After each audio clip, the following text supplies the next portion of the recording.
ये जो राज्य देख रहे हैं म्यांमार में अब भारत ने एक ऐसी सेना उतारी है जिस सेना को लेकर बहुत ही ज्यादा चर्चा हो रहा है, क्योंकि किसी ने शायद उम्मीद न की होगी कि चुपके भारत कुछ इस तरीके का काम भी कर रहा है। और म्यांमार को लेकर कई तरह अपडेट्स भी आ रहे हैं। जियोपॉलिटिक्स में बहुत कुछ चल रहा है, हमेशा की तरह जानने को मिलेगा बहुत कुछ। आइए जानते हैं इन खबरों को विस्तार से। बात करें अगर म्यांमार की, तो इस वक्त ना म्यांमार बहुत ज्यादा चर्चा में है और भारत के लिए भी बहुत जरूरी है। इसलिए जरूरी है, देखिए, आसियान का कोई भी देश अगर डिस्टर्ब होता है ना, तो इसका मतलब है कि बहुत सारी चीजें डिस्टर्ब हो जाएंगी। भारत भी डिस्टर्ब हो जाएगा, चूंकि भारत पड़ोसी है। म्यांमार के साथ भारत का खुला बॉर्डर है और उसका असर भारत के ऊपर भी पड़ेगा। भारत के साथ अभी एक अच्छी चीज है, और वो अच्छी चीज ये है कि भारत ना अस्थिर नहीं हुआ है। और अस्थिर तभी होती है कोई भी चीजें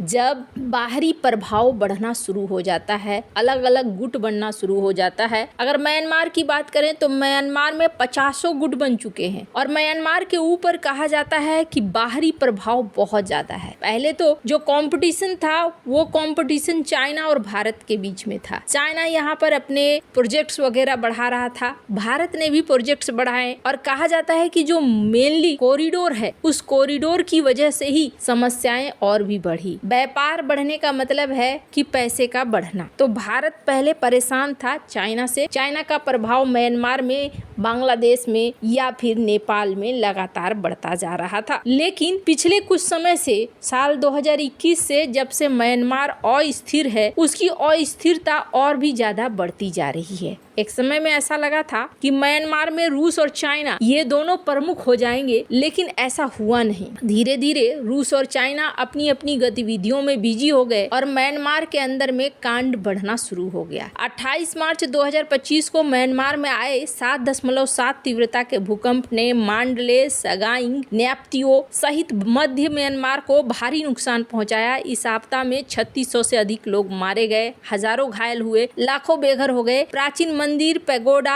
आधुनिक इमारतें ढह गई, जिससे राहत कार्यों में भारी चुनौतियां आई। भारत ने तुरंत ऑपरेशन ब्रह्मा शुरू किया और अब भारत ने यहाँ पर बहुत सारी मदद भी भेजी है। इन तस्वीरों में देख सकते हैं। हालांकि यहाँ पर बांग्लादेश के भी देखने को मिल रहे हैं कि युद्धपोत राहत सामग्री को लेकर पहुंचे हैं। वैसे तो इनको खुद राहत सामग्री की जरूरत है, लेकिन इसके बावजूद ये राहत सामग्री देने के लिए पहुंचे हैं। अच्छी बात है, पड़ोसी की मदद करनी चाहिए। लेकिन बांग्लादेश और म्यांमार के बीच में क्या चल रहा है, किसी को कुछ खास पता नहीं है। अमेरिका के अफसर देखे जा रहे हैं बांग्लादेश में, और इसके बाद माना जा रहा है कि ये बांग्लादेश में क्यों पहुंचे हैं। क्या रखाइन इलाके में अराकान आर्मी जिस तरीके से आगे बढ़ रही है उसकी वजह से पहुंचे हैं। अराकान आर्मी ने हाल के दिनों में परेशानियां बढ़ानी शुरू कर दी है बांग्लादेशी सरकार का, और परेशानियां इस तरीके से बढ़ा दी है कि कई बार बांग्लादेशी जहाजों को, जो बोट्स वगैरह रहते हैं, उनको ये उड़ा लेते हैं, उठा लेते हैं, फिर काफी मान मनौवल के बाद इन्हें वापस से दिया जाता है। बांग्लादेश के यात्रा पर अब 3 वरिष्ठ अमेरिकी अधिकारी आ रहे हैं। म्यांमार, खास करके रखाइन राज्य में अमेरिकी राजनीतिक हितों पर ध्यान देना चाहते हैं, जहां अराकान सक्रिय है। इन अधिकारियों में सुसान स्टीवनसन, निकोल एनशुलिक, एंड्रयू हेरुप शामिल हैं। उनकी योजना में बांग्लादेश के नेताओं जैसे अंतरिम मुख्य सलाहकार मोहम्मद यूनुस, सेना प्रमुख जनरल वकार उज़्ज़मा के साथ चर्चा शामिल है, ताकि म्यांमार की स्थिति, खासकर रोहिंग्या संकट और क्षेत्रीय सुरक्षा के मुद्दों पर रणनीतियों को समन्वित किया जा सके। ये यात्रा ढाका में हुई पहली अमेरिकी सैन्य भागीदारी के बाद हो रही है, जो बांग्लादेश और म्यांमार संबंधी मुद्दों में भूमिका को प्रभावित करने के लिए एक समन्वित दृष्टिकोण को दिखलाता है। म्यांमार में अमेरिकी रुचि, जैसा कि इस यात्रा में दिखाई दे रहा है, राखीन राज्य में चल रहे संघर्ष पर केंद्रित है, जहां अराकान सेना, जो जुंटा विरोधी प्रतिरोध का हिस्सा है, उसने म्यांमार के सैन्य सरकार के खिलाफ काफी प्रगति हासिल करी है। रोहिंग्या संकट, जिसमें बांग्लादेश में 10 लाख से अधिक शरणार्थी हैं, एक मानवीय और भू राजनीतिक विवाद का केंद्र है। अमेरिका बांग्लादेश की रणनीतिक स्थिति, जो म्यांमार के साथ सीमा साझा होती है, शरणार्थी शिविरों की मेजबानी है। इसका उपयोग इंडो पैसिफिक रणनीति को आगे बढ़ाने के लिए किया जा रहा है। इसका उद्देश्य चीन के प्रभाव को संतुलित करना और क्षेत्र को स्थिर करना है। वरिष्ठ अधिकारियों की भागीदारी एक गहरी रणनीतिक भागीदारी का संकेत देती है। जिस तरीके से यहाँ पर शुरू हुआ है, हालांकि म्यांमार की सेना ने राखीन में रोहिंग्या के खिलाफ हिंसा शुरू की तो लाखों लोग बांग्लादेश में शरण लेने के लिए मजबूर हुए थे साल 2017 में।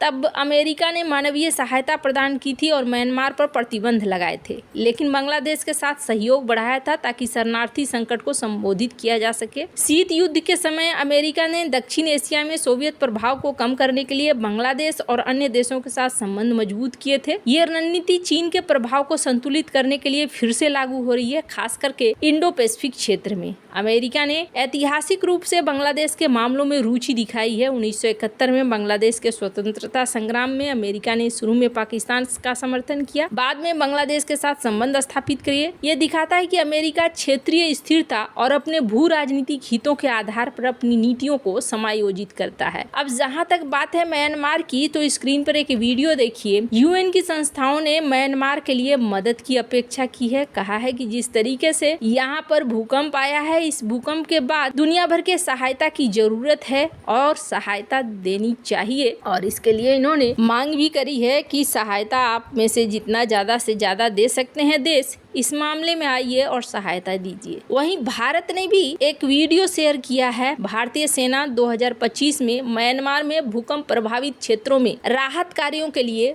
रोबोटिक कुत्तों और नैनो ड्रोन का उपयोग एक महत्वपूर्ण कदम है, जो मानवीय मिशनों में उन्नत तकनीक के एकीकरण को दिखलाता है। इस ऑपरेशन का नाम ऑपरेशन ब्रह्मा है, जो 28 मार्च 2025 को 7.7 तीव्रता के विनाशकारी भूकंप के बाद म्यांमार की सहायता के लिए शुरू किया गया। और सबसे बड़ी चीज ये है कि पहली बार ये देखने को मिल रहा है कि भारतीय सेना ने robotic mules, multi utility legged equipment जैसे, जिन्हें अक्सर रोबोटिक कुत्ते कहा जाता है, और नैनो ड्रोन को खोज और बचाव कार्यों के लिए तैनात किया है। इन तकनीकों का उपयोग संरचनात्मक क्षति का आकलन करने, बचे हुए लोगों का पता लगाने और खतरनाक वातावरण में खुफिया जानकारी इकट्ठा करने के लिए किया गया, जिससे मानव कर्मियों के लिए जोखिम कम हुआ है। इनके कार्यों का विवरण कुछ इस प्रकार है। ये 4 पैरों वाले रोबोटिक सिस्टम उबड़ खाबड़ इलाकों में नेविगेट करने और स्थिर संरचनाओं में प्रवेश करने के लिए डिजाइन किए गए हैं। भारतीय सेना द्वारा जारी एक वीडियो में एक रोबोटिक म्यूल को एक ढह चुके भवन में प्रवेश करते हुए दिखाया गया है, जो क्षति का आकलन करने और बचे हुए लोगों की खोज करने के लिए गया था। ये छोटे फुर्तीले ड्रोन हवाई निगरानी के लिए उपयोग किए गए, ताकि ढह चुके भवनों की स्थिति की निगरानी की जा सके और तत्काल ध्यान देने की आवश्यकता वाले क्षेत्रों की पहचान की जा सके। ये तैनाती विदेशी मानवीय मिशन में भारतीय सेना की पहली पहल है, जो भारत की बढ़ती तकनीकी क्षमताओं को भी दिखलाता है। ऑपरेशन ब्रह्मा में मांडले में 118 सदस्यों वाला एक फील्ड हॉस्पिटल भी शामिल है, जहां पर 1370 से ज्यादा लोगों का इलाज किया जा रहा है। इससे पहले साल 2001 में आई रोबोट देखने को मिला था, जब अमेरिका ने इसे उतारा था। जापान में फुकुशिमा दाइची परमाणु आपदा में भी 2011 में रोबोट्स तैयार किए गए थे, और अमेरिकी सेना के पास है बिग डॉग, जिसको सैन्य आपूर्ति के लिए डिजाइन किया गया है। और अब जाकर यहाँ भारत ने भी दुनिया के सामने इन रोबोट्स को ला दिया है। ये बता रही है कि भारत की शक्ति ना अब बढ़ रही है। भारत भी अपने कॉम्पिटिटर के अनुसार ही अपने आप को आगे बढ़ाता जा रहा है। वैसे आपको क्या लगता है इन सब मामले में? आपकी क्या राय है? कमेंट कर जरूर बताएं। जल्द मिलते हैं अगले वीडियो में नई खबर के साथ।